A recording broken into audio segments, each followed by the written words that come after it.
Hello friends, ఈరోజు transformer regulation అంటే ఏంటో తెలుసుకుందాం.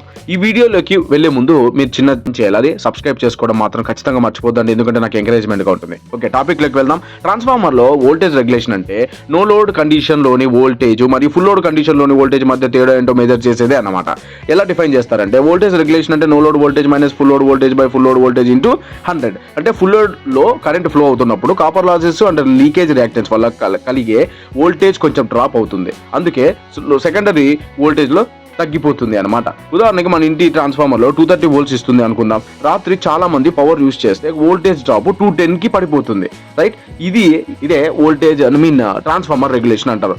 ఎంతవరకు వోల్టేజ్ తగ్గిందో మెజర్ చేసేదే అన్నమాట. ఓకే, గుడ్ ట్రాన్స్ఫార్మర్లో రెగ్యులేషన్ తక్కువగా ఉంటుంది, అంటే లోడ్ చేంజ్ అయినా వోల్టేజ్ స్టేబుల్గా ఉంటుంది అనమాట. ఇదే ట్రాన్స్ఫార్మర్ రెగ్యులేషన్. ఓకే ఫ్రెండ్స్, ఈ వీడియో నచ్చినట్టయితే లైక్ చేయండి, షేర్ చేయండి, కామెంట్స్ చేయండి. Thank you.